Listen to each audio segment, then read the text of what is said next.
In the years prior to me running for council the first time, and a little bit the first year, really still strapped with a tough economy, really the toughest since the Great Depression.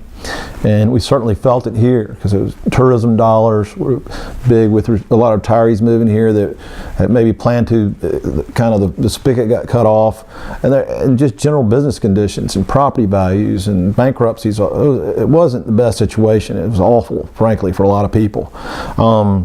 So during that time, the city was no different. Our revenues fell, so we had to tighten our belt.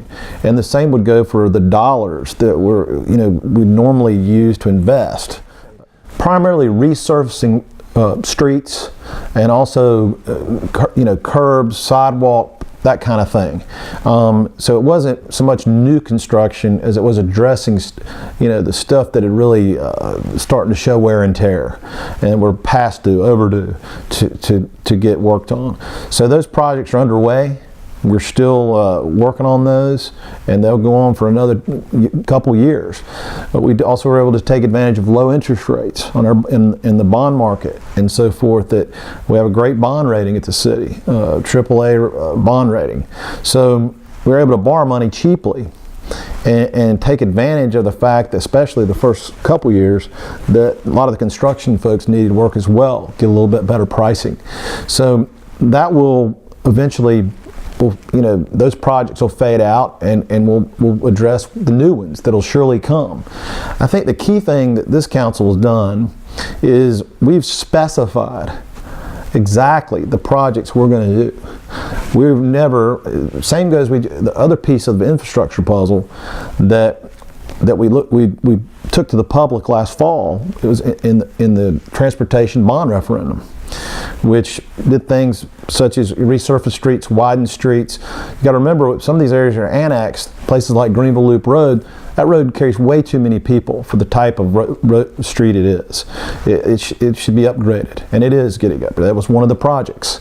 So but the thing we did that I love is we specify. We put billboard. We put signs up, say, here's what we're going to do.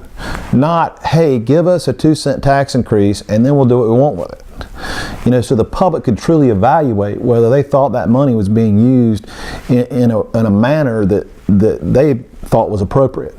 So I think that in both cases is very key to me, and I think part of any council member in the next 4 years' duty will be to try to make sure we keep those promises. Don't all of a sudden, if we need money for somewhere, that we take from that something where the citizens went out and voted and approved specific projects.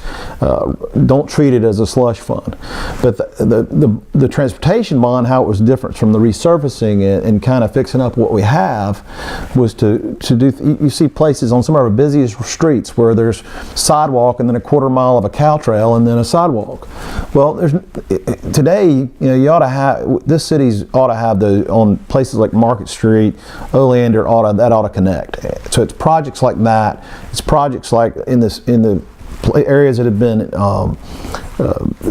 been annexed in the last couple decades. The streets are just woefully inadequate for the kind of traffic they have on them due to the growth in those areas. So, with infrastructure, it harkens back to core services, and like public safety, that is surely one of them. And it goes back to quality of life. It goes back to attracting businesses, allowing businesses here to flourish and be able to hire more people. If you don't have those basics down, then you have no business looking at other projects and looking at other services. I mean, that's where we need to. That's where we've focused our efforts, and I'll continue on that path if reelected.